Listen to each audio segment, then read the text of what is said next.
Muy bienvenidos a este nuevo resumen de noticias del 29 de abril del año 2025. Estaremos repasando las novedades nacionales, las novedades locales, también por ahí un poquito de novedades internacionales. Estaremos repasando policiales, actualidad, economía, deportes, algo de salud. Como saben, siempre hago un poquito de cada cosa. Si hay alguna tecnológica también puede llegar a aparecer en el día de hoy. Por lo pronto comenzamos con las novedades locales de la zona de Palermo, donde se hicieron pasar por arbolitos, citaron a 2 hombres en un departamento y les robaron $20.000. Una pareja fue detenida el pasado viernes por personal de la comisaría vecinal 14B de la policía de la ciudad en el barrio porteño de Palermo, luego de que engañaran a 2 hombres en el marco de un encuentro para cambiar dólares. Se hicieron pasar por arbolitos, citaron a las víctimas en un departamento y una vez allí los redujeron y les robaron todo su dinero. Sin embargo, los asaltantes no pudieron cometer el ilícito, ya que ambos fueron detenidos cuando salían del departamento donde habían dejado encerrados a los 2 damnificados.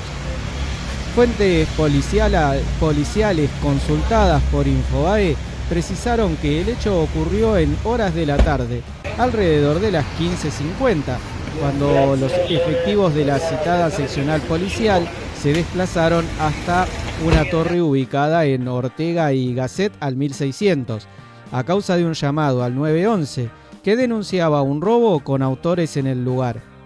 Al llegar, los agentes observaron que una pareja salía del edificio intentando darse a la fuga. Tras un intenso forcejeo, los sospechosos, una mujer de 28 años y un hombre de 34, ambos oriundos de la provincia de Buenos Aires, fueron demorados y debidamente identificados. A partir de las tareas investigativas llevadas a cabo, el testimonio de las víctimas, un hombre de 54 y 8 de 58, ambos con domicilios en Ciudad Autónoma, los efectivos constataron que los implicados habían alquilado el departamento en cuestión ese mismo día a las 12 y de manera temporal. Luego, con engaños, citaron a los interesados, quienes asistieron creyendo que iban a cambiar dólares. Con las víctimas ya presentes en el edificio, la detenida los hizo ingresar al departamento en cuestión y una vez allí su pareja, con un arma blanca entre manos, trató de hacerse del efectivo que portaban los damnificados. Consumado el robo, el asaltante encerró a las víctimas en el inmueble y emprendió la fuga junto a su cómplice. Pero el escape no sería nada sencillo para los delincuentes, debido a que las víctimas lograron dar aviso a la policía mientras permanecían privadas de su libertad. Enterados de la situación, los agentes se dirigieron al lugar y concretaron la detención de los sospechosos. Al requisar a los involucrados, se les encontró el cuchillo utilizado para amenazar a las víctimas, 2 teléfonos celulares y la suma de $21.000 que le habían sustraído a los damnificados. El Juzgado Nacional en lo Criminal y Correccional número 3, a cargo del doctor Marcos Fernández, en la Secretaría número 110 de María Cecilia Perzán, ordenó la detención de los estafadores, que fueron imputados por los delitos de robo a mano armado en grado de tentativa y privación ilegítima de la libertad. Una vez finalizadas las actuaciones correspondientes, la justicia solicitó la restitución del dinero a las víctimas. Ingresen al canal, denle like, suscríbanse, compartan y comenten. Para ustedes es gratis, a mí me ayuda un montón. Balearon a un verdulero en Ituzaingó. Le dispararon un tiro en el pie al resistir un intento de robo. Violento intento de robo a un verdulero en Villa Ariza. en Ituzaingó. Un delincuente solitario le disparó al menos 3 veces al comerciante y uno de los balazos hirió a la víctima en el pie derecho. Ocurrió en el comercio ubicado en la esquina de Concejal de Filippi y Chilabert, cuando el reloj marcaba las 21:05 de anoche. Naturalmente, el hecho revolucionó al barrio. Vecinas y vecinos se acercaron a prestarle rápida colaboración a Claudio, el propietario del local, un hombre de 43 años de nacionalidad boliviana que estaba, al momento del robo, junto a su pareja terminando la jornada laboral antes de cerrar. Según confirmaron fuentes de la investigación a Primer Plano Online, el agresor solitario efectuó 3 disparos en el comercio ante la resistencia de la víctima, que se negó a entregar el dinero que tenía en su poder. Uno de los balazos impactó en el pie derecho del verdulero, por lo que debió ser llevado en ambulancia al Hospital Posadas para su atención. Tal como se observa en la filmación a la que accedió este medio, o sea, Primer Plano Online, y que yo también lo voy a subir al canal de YouTube, luego de los tiros, habitantes de la cuadra activaron la alarma vecinal y de inmediato llegó la policía. Al rato, la ambulancia del sistema de emergencias local que asistió al herido. Registros fílmicos muestran que el malviviente huyó corriendo tras el brutal ataque sin llevarse nada del comercio. La huida del ladrón fue por la calle Chilabert en dirección a Colonia, justo donde en la esquina está la iglesia Fátima, una cuadra de la verdulería. La policía sigue distintas pistas para intentar detenerlo. Sospechan que no es ajeno al barrio. El seguimiento de su rastro por cámaras de seguridad será clave. Si bien es un negocio que tiene pocos meses en el barrio, el comerciante se ganó el respeto de la vecindad por la cordialidad con la que atiende, la buena mercadería que ofrece y los precios de venta al público. Además, por la cantidad de horas que tiene abierto el local. De hecho, ayer lunes lo atacaron ya pasadas las 21, cuando ya no quedaban otros negocios abiertos. El caso investigado por el fiscal Marcelo Tavolaro, de la UFI descentralizada número 1 de Ituzaingó y la comisaría 2 de Villa Ariza. Afortunadamente, Claudio se encuentra fuera de peligro y seguro en las próximas horas retornará la actividad laboral. Por otro lado, en la zona de Bernal, se negó a darles comida a 2 personas y le fracturaron la nariz con una piedra. 2 personas en situación de calle le fracturaron la nariz con una piedra a una joven después de que no les quisiera dar comida. El episodio ocurrió en la localidad bonaerense de Bernal, perteneciente al distrito de Quilmes, y quedó registrado por las cámaras de seguridad de la zona. El hecho ocurrió días atrás en la zona de la salida de emergencia de un supermercado, ubicado en la calle Falucho, entre Cerrito y Comandante Franco. Micaela, la víctima, todavía tiene las marcas en la cara de la agresión brutal. No solo eso, también tuvieron que aplicarle algunos puntos en la cabeza por los cortes. En declaraciones televisivas, la joven relató: estaban durmiendo enfrente y me pidieron comida de mala manera, rompiendo las bolas. Salió un vecino diciéndoles que se vayan, pero como no les gustó, se levantaron y empezaron a tirar piedras para el lado de mi casa. La víctima aseguró que todos los días es la misma problemática en la zona, debido a que allí hay una salida de emergencias del supermercado, que funciona como una suerte de habitáculo que resguarda el viento. Además, señaló que ya realizó la denuncia y que están juntando firmas con los vecinos para que haya mayor iluminación en la zona y se cambie el lugar de la salida de emergencias. Los vecinos además sostienen que no es la primera vez que sucede una situación así y temen que siga ocurriendo ante la falta de vigilancia policial.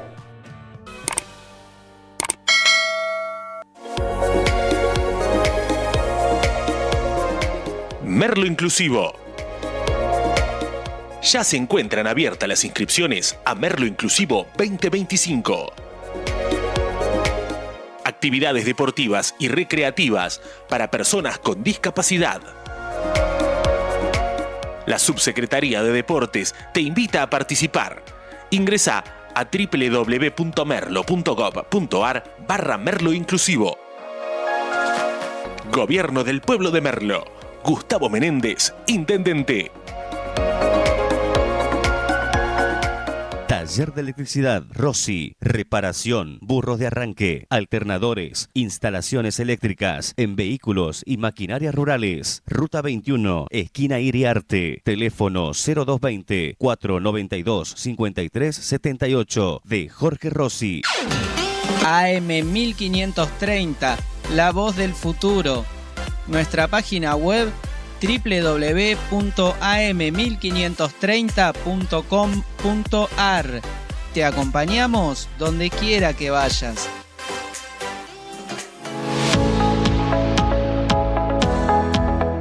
En Merlo cuidamos el ambiente. Canjea tus residuos reciclables por bolsas ecológicas. Sumate al programa Ecobolsas de la Municipalidad de Merlo. Ingresá a www.merlo.gov.ar/ambiente circular.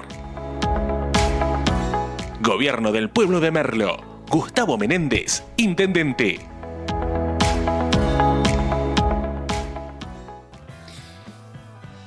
La legislatura bonaerense aprobó la suspensión de las PASO.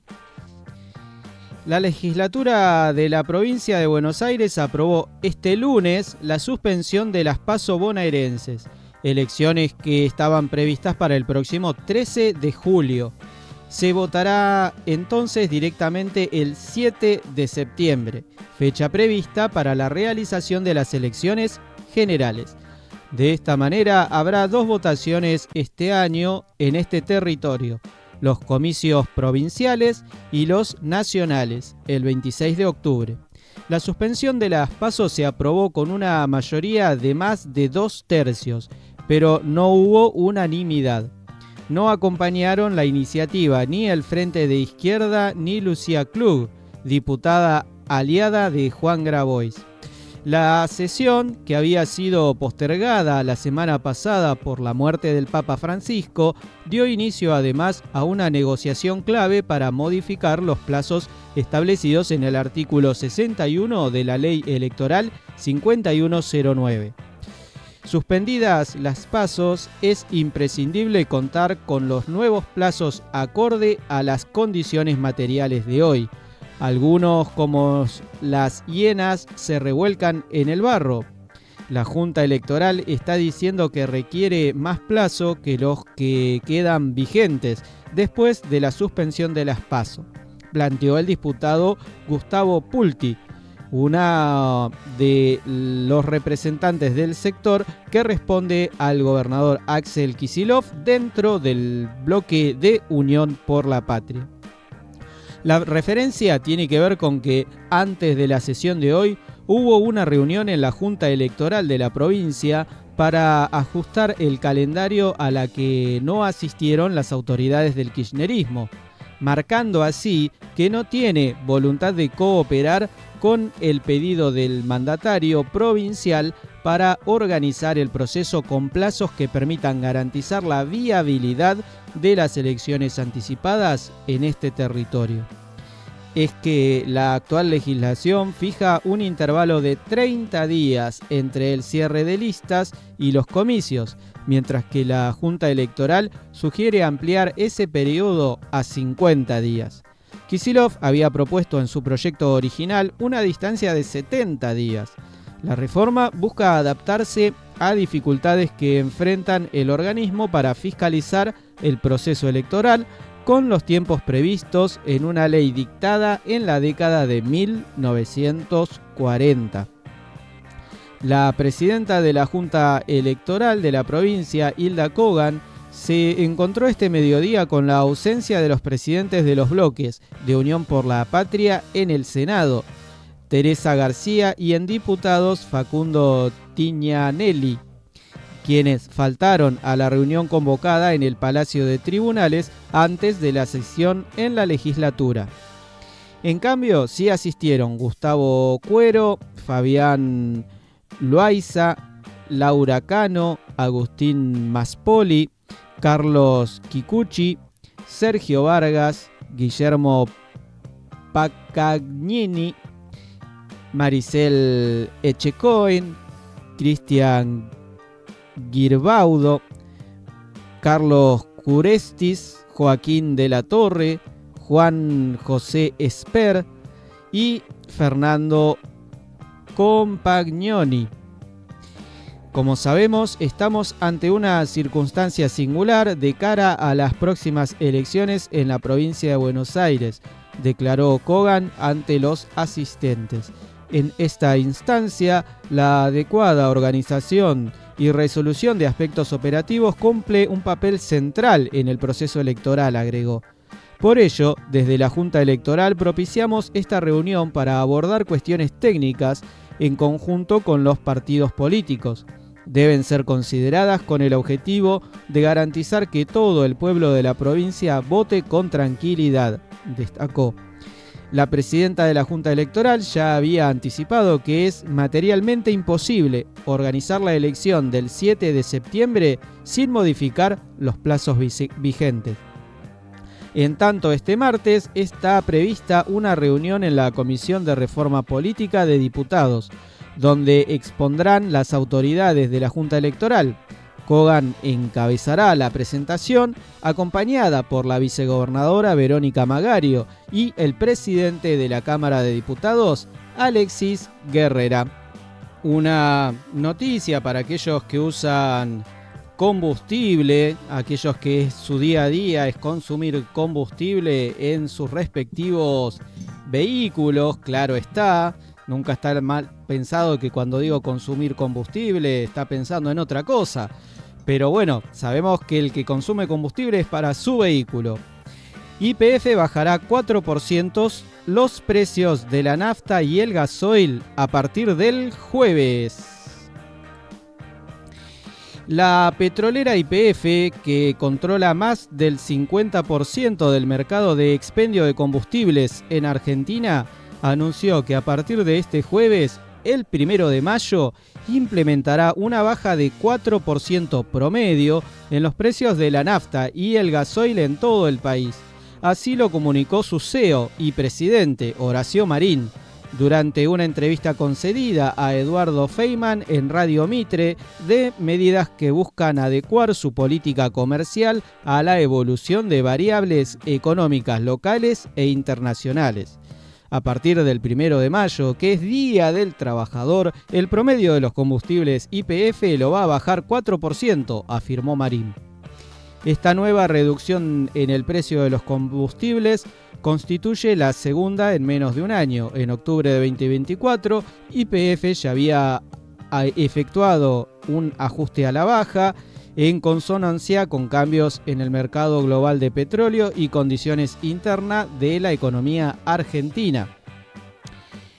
Cabe aclarar que entre medio también hubo una suba como del 10% aproximadamente.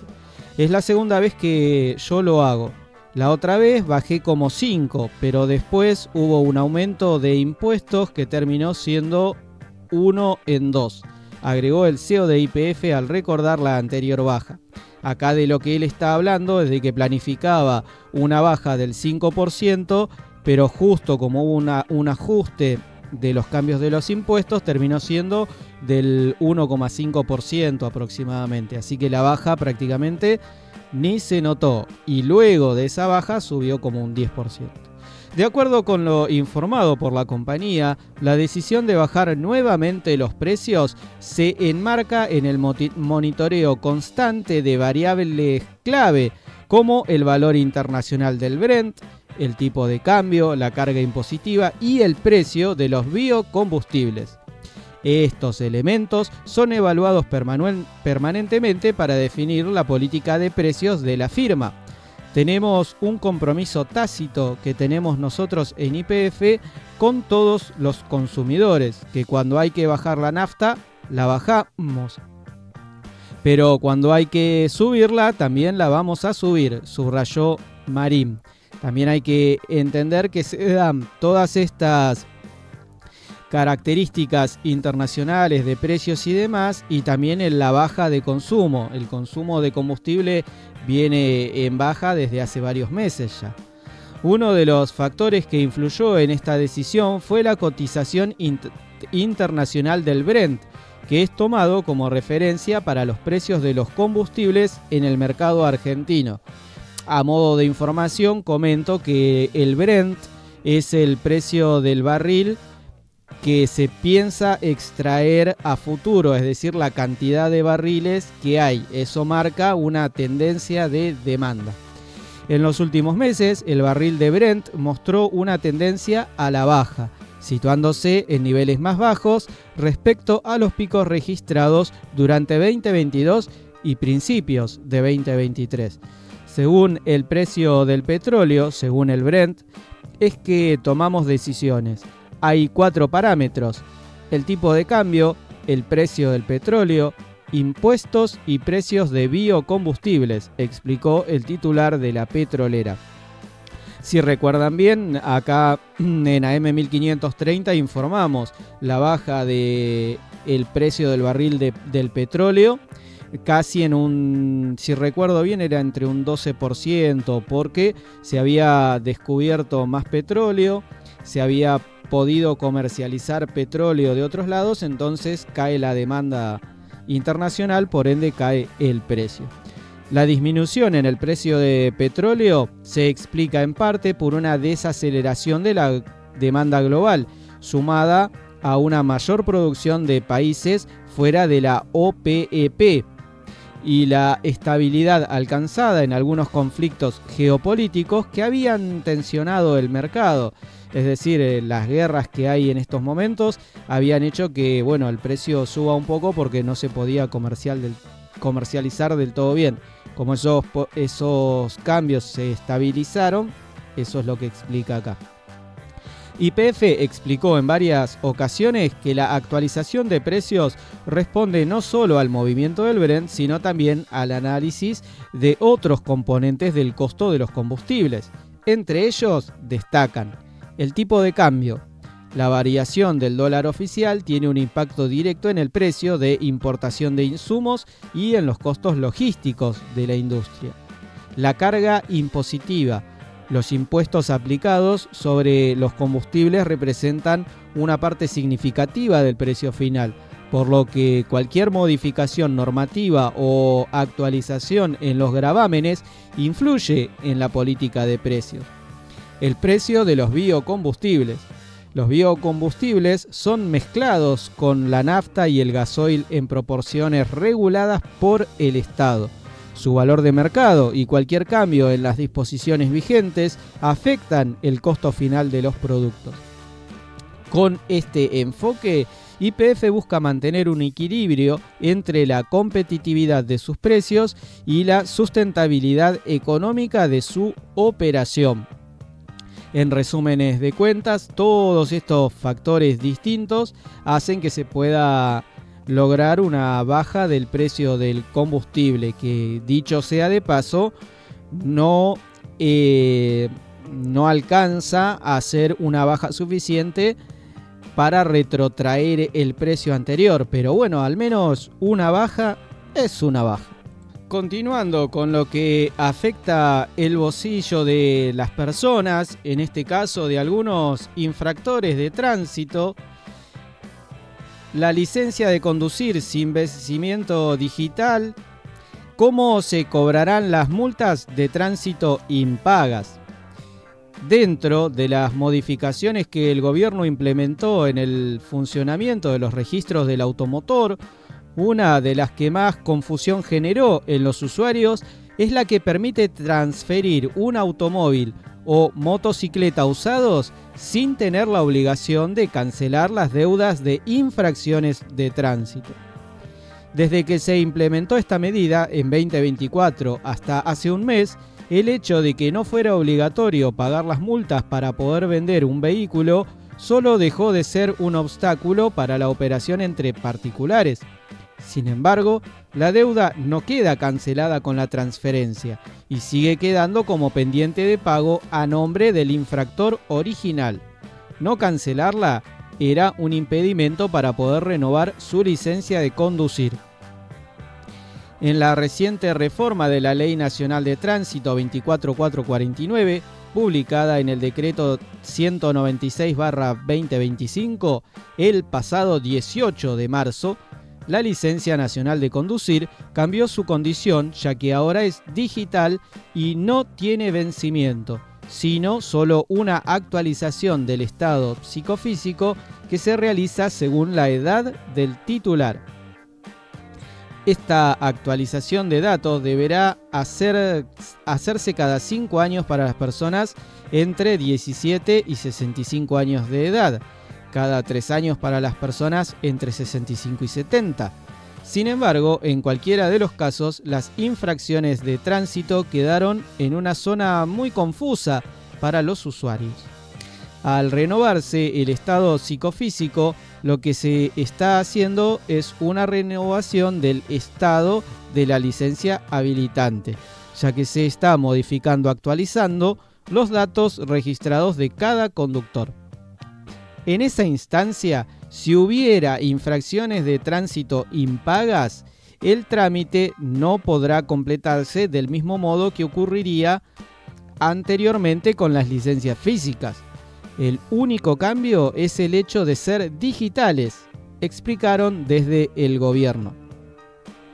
Como siempre se hace hincapié al hablar de estos temas, es importante recordar que las jurisdicciones, tanto provinciales como municipales, tienen la potestad de implementar su propia política en materia de tránsito y pueden adherir o no a la ley nacional, de modo tal que lo que se haya modificado a nivel nacional no necesariamente se puede aplicar en todo el país, explicó Fabián Pons, experto en seguridad vial y titular del Observatorio Vial Latinoamericano.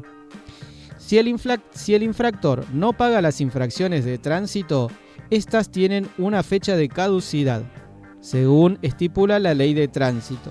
Las faltas pueden ser leves o graves. Las infracciones leves tienen 2 años de vigencia antes de caducar. En cambio, las infracciones graves se mantienen vigentes por 5 años. Esto se amplió para llevar esa vigencia más allá de la fecha de renovación de la licencia, de modo de poder exigir el pago de las multas para poder hacerlo. Por otro lado, la Agencia Nacional de Seguridad Vial actualizó el pasado 23 de abril la nueva lista de faltas graves a las normas de tránsito. La disposición 91/2025 establece cuáles son las infracciones graves de acuerdo al siguiente detalle: conducción en estado de intoxicación alcohólica, estupefacientes u otra sustancia que disminuya las condiciones psicofísicas normales, exceso de los límites de velocidad máxima permitida, conducción sin respetar la señalización de los semáforos, conducción utilizando celulares, conducción sin llevar puesto el cinturón de seguridad o casco reglamentario en caso de motos. En la Ciudad Autónoma de Buenos Aires, la gestión anterior había llevado tanto las infracciones leves como las graves hasta los 5 años de vigencia, pero la justicia revocó esa decisión administrativa por considerar que igualaba una falta leve con una grave, de modo que también en Cava la caducidad de las primeras es de 2 años, como en lo nacional. Las otras provincias que tienen el mismo esquema son Buenos Aires, Santa Cruz, Santa Fe, Santiago del Estero y Tucumán, en tanto que Entre Ríos, Jujuy, La Pampa, La Rioja, Misiones, Río Negro, Salta y San Luis tienen las infracciones con caducidad a los 5 años. Vale la aclaración de que son las multas puestas al conductor, las multas puestas a un determinado registro de conducir, porque después están las infracciones que se ponen al vehículo, a la patente del vehículo. Ese es otro tema. vale la aclaración de que son dos infracciones aplicadas de distinta manera. Puede haber un exceso de velocidad por una fotomulta, pero esa es aplicada al vehículo. Ahora, si te detienen en un control policial y está esa fotomulta, la infracción va hacia el conductor. Así que bueno, hay que tener en cuenta esa diferencia para entender bien hacia dónde va la multa y cuál podría llegar a, por decirlo así, evitarse el pago para poder lograr un trámite efectivo de venta de vehículo o de renovación de licencia de conducir. Fernando Gago dejó de ser el técnico de Boca. Fernando Gago dejó de ser el entrenador de Boca, sí, como lo dije, luego de la derrota 2-1 ante River en el Superclásico del domingo pasado. El ex mediocampista de 39 años dirigió 30 partidos con un saldo de 17 triunfos y 6 empates y 7 derrotas. Repito, con un saldo de 17 triunfos, 6 empates y 7 derrotas. Gago había sufrido un golpe muy duro hace unos pocos meses, cuando el equipo perdió en la segunda fase de la Copa Libertadores ante Alianza Lima en Perú. Y la reciente derrota ante River fue la gota que colmó el vaso. Más que nada porque el planteo inicial de Gago en el Monumental fue juzgado por hinchas y dirigentes como demasiado defensivo. Por eso, a primera hora de este martes, integrantes del Consejo de Fútbol Mauricio Serna, Alfredo Cassini y Marcelo Delgado se reunieron con el cuerpo técnico en el Boca Predio y le comunicaron que la decisión ya estaba tomada. Fue Chicho Serna el que confirmó la salida de Pintita. Hemos tomado una decisión y es que hasta acá han llegado Fernando Gago y su cuerpo técnico en la institución. A su vez reconoció que fue difícil porque es un hombre de la casa, pero estamos para tomar decisiones. Además, detalló cómo se llegó a tomar esta decisión. Ayer estuvimos hasta altas horas de la noche. Buscamos y encontramos la manera para que hoy Fernando Gago no sea más nuestro entrenador. Ahora comenzará la habitual danza de nombres. Suena a Kili González, que recientemente renunció a Unión de Santa Fe, Gustavo Quinteros, que después de salir campeón con Vélez fue a Brasil y fracasó, el Cacique Medina, de buena campaña en Talleres de Córdoba, hasta que debió irse por los malos resultados, y hasta otra vez Gerardo Martino, que ya le había dicho que no a Boca el año pasado. Por lo pronto, el entrenamiento de esta mañana lo dirigirá Mariano Herrón, quien estará en el banco de suplentes ante Tigre en Victoria, en el que será el último partido de la fase regular del actual campeonato de la Liga Profesional. Así que Gago, afuera.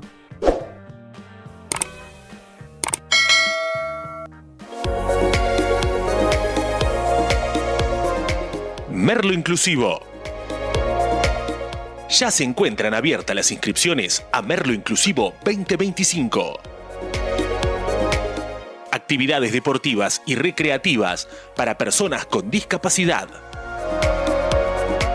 La Subsecretaría de Deportes te invita a participar. Ingresá a www.merlo.gov.ar/Merlo Inclusivo. Gobierno del Pueblo de Merlo. Gustavo Menéndez, Intendente. Taller de electricidad Rossi, reparación, burros de arranque, alternadores, instalaciones eléctricas en vehículos y maquinarias rurales. Ruta 21, esquina Iriarte. Teléfono 0220-492-5378 de Jorge Rossi. AM 1530, la voz del futuro. Nuestra página web www.am1530.com.ar. Te acompañamos donde quiera que vayas.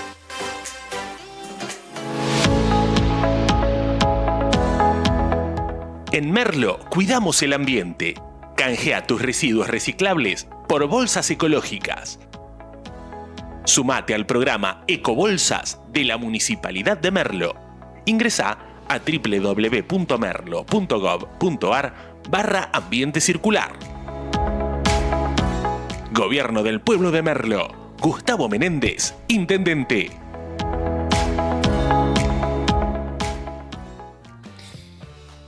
A todo esto, Riquelme consumó otro fracaso como dirigente que agota la paciencia de los hinchas. Gago fue el DT que menos duró. La era Fernando Gago como entrenador de Boca Juniors llegó a su fin, como les decía antes. La movida representa además un nuevo fracaso para la gestión de Juan Román Riquelme, desde que decidió ingresar al club como dirigente en 2019, primero como vicepresidente y ahora como máxima autoridad.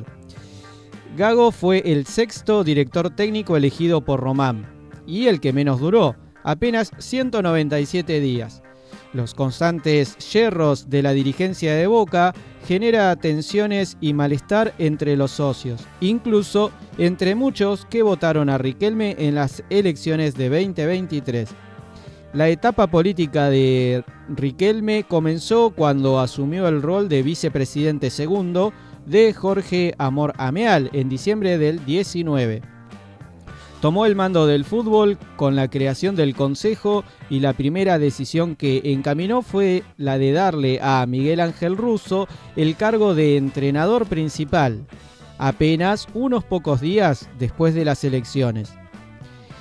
Aquel movimiento de ubicarlo en lugar de Gustavo Alfaro le fue productivo, porque la segunda etapa de Russo en el Banco Azul y Oro se extendió por 597 días, 1 año y 7 meses, con la obtención de 2 títulos locales.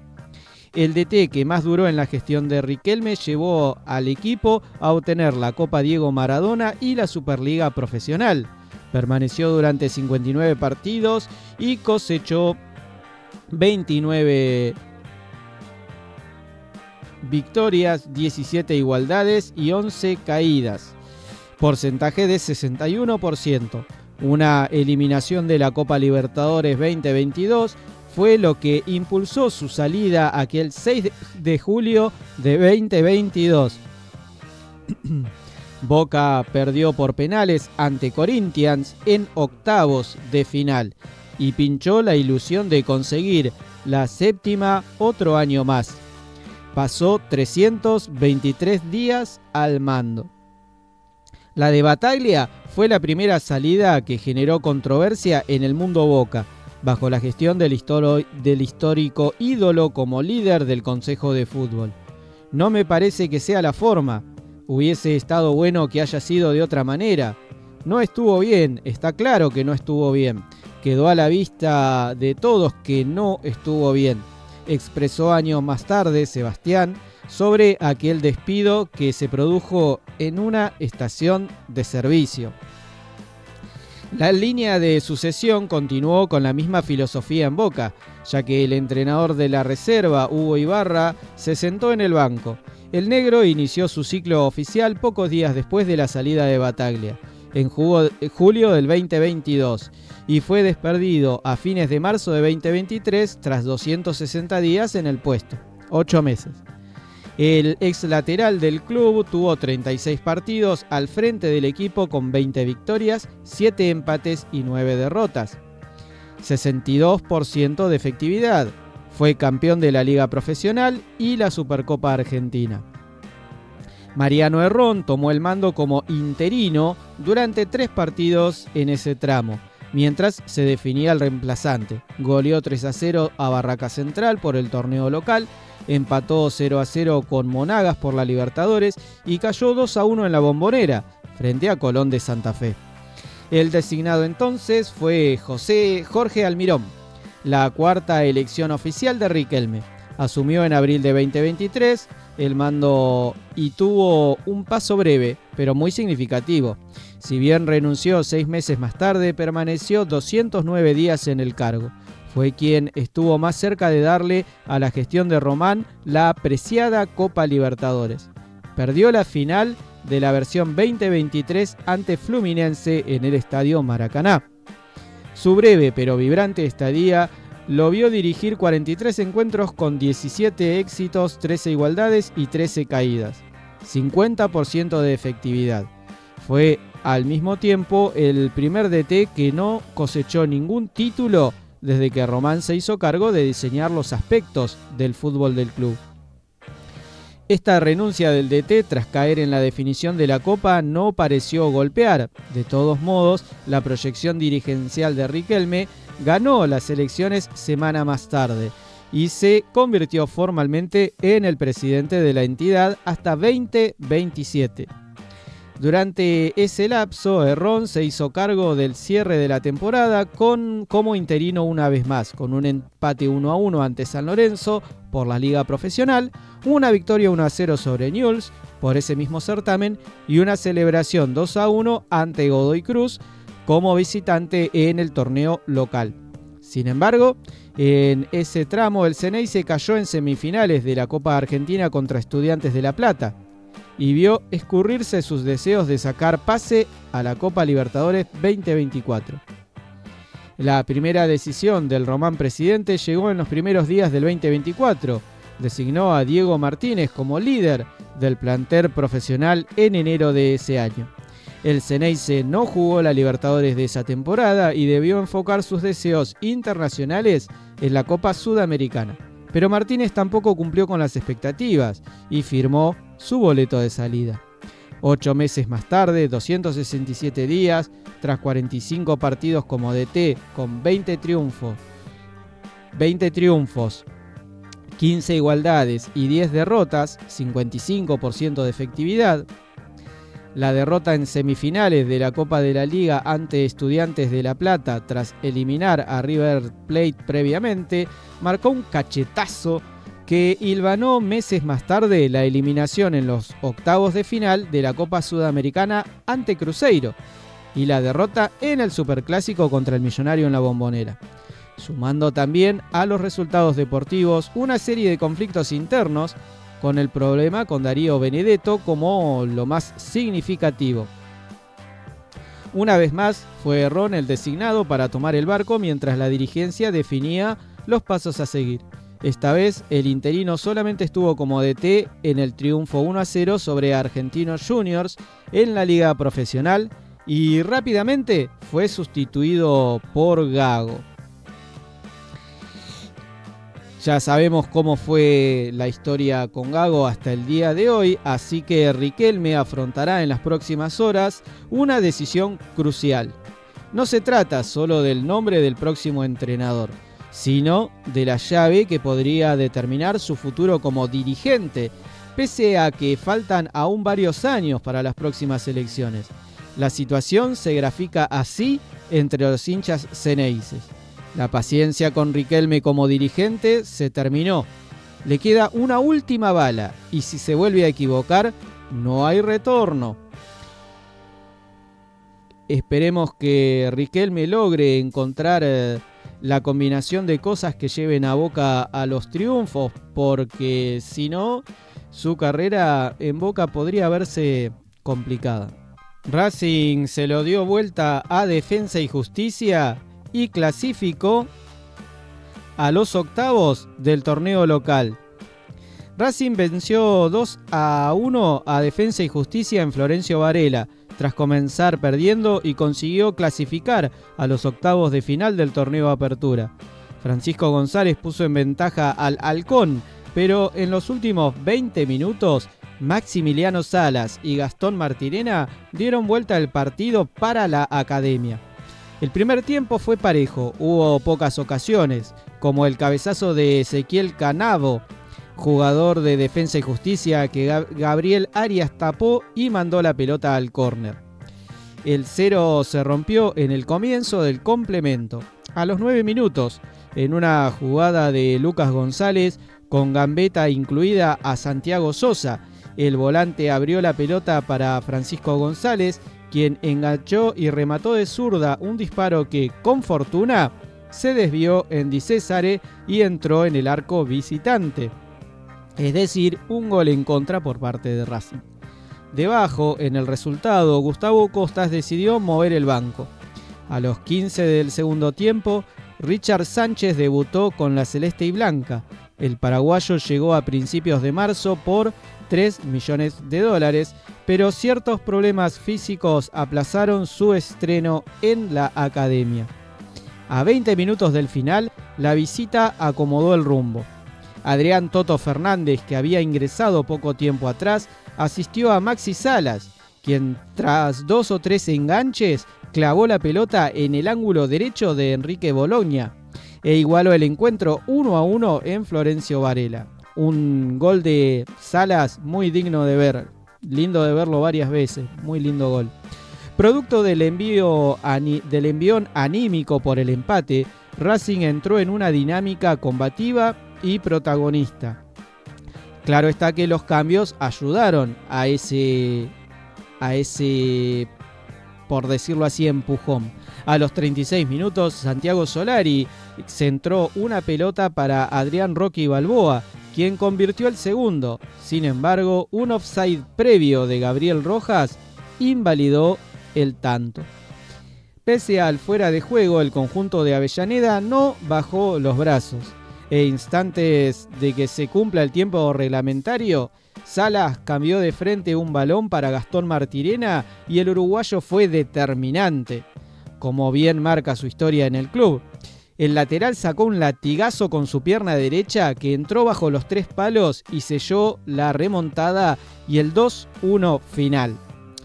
Con esta derrota, el Halcón se ubica en el puesto 10 a 2 puntos de la zona de clasificación del Grupo A, a falta de una jornada en la que visitará a Independiente Rivadavia, mientras que Racing, con la tranquilidad de ya estar en octavos, recibirá a Newell's Old Boys de Rosario.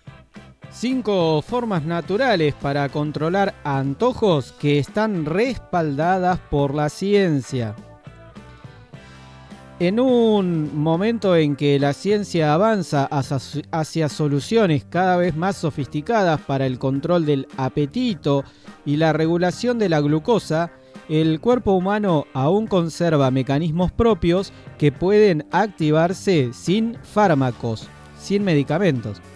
Uno de ellos es el GLP-1, péptido similar al glucagón tipo 1. Suena gracioso y raro, pero bueno, así se llama ese cosito.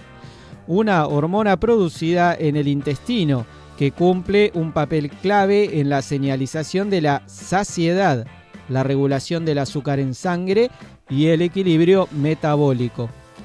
Según informó el medio británico The Telegraph, este péptido se libera naturalmente tras las comidas y podría ser la herramienta más subestimada para mejorar el bienestar sin recurrir a medicamentos. En condiciones saludables, el cuerpo libera GLP-1, a partir de ahora se llamará esta hormona, varias veces al día, especialmente en respuesta a los alimentos.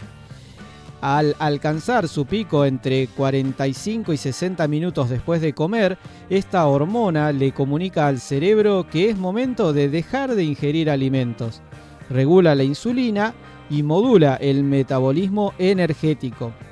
Esta hormona es algo que nuestro cuerpo ya produce varias veces al día en respuesta a los alimentos, afirmó la bioquímica Jessie Inchauspé, autora de Ballester The Glucose Goddess Method, en la entrevista publicada en The Telegraph. Esta capacidad interna, muchas veces ignorada, puede ser estimulada con estrategias naturales, basadas en evidencia. La primera, el café por mate. La yerba mate ofrece un estímulo natural y metabólico que va más allá de la cafeína. Estudios en animales mencionados en The Telegraph muestran que la yerba aumenta la secreción de GLP-1, lo que convierte en un aliado para controlar el apetito. Además, posee propiedades antioxidantes y pueden mejorar la respuesta de la glucosa. Consumida lentamente, permite mantener estables los niveles de energía sin necesidad de café u otras bebidas azucaradas. La segunda, incluir suficiente proteína en cada comida. La proteína es uno de los estímulos más potentes para la liberación de esta hormona. Aporta sensación de seguridad al organismo, que interpreta la llegada de nutrientes esenciales como una señal para frenar la ingesta, el comer. Mi objetivo es consumir entre 30 y 40 gramos de proteína en cada comida, señaló Inchauspé en The Telegraph. Esta estrategia, además de activar la saciedad, protege la masa muscular, especialmente en adultos mayores. La autora advirtió que en tratamientos con fármacos de esta hormona se registró una pérdida muscular de hasta un 30% del peso perdido, lo que hace aún más relevante incluir proteínas en las comidas. Proteínas las encontramos en las legumbres, más allá de la carne. Añadir un chorrito de limón a tus comidas. Pero ojo, un poquito, porque mucho limón también le saca afecta al hígado. Ojo, mucho limón hace que el hígado no trabaje como corresponde, pero un poquito de limón cada día es lo que recomiendan acá. El limón contiene una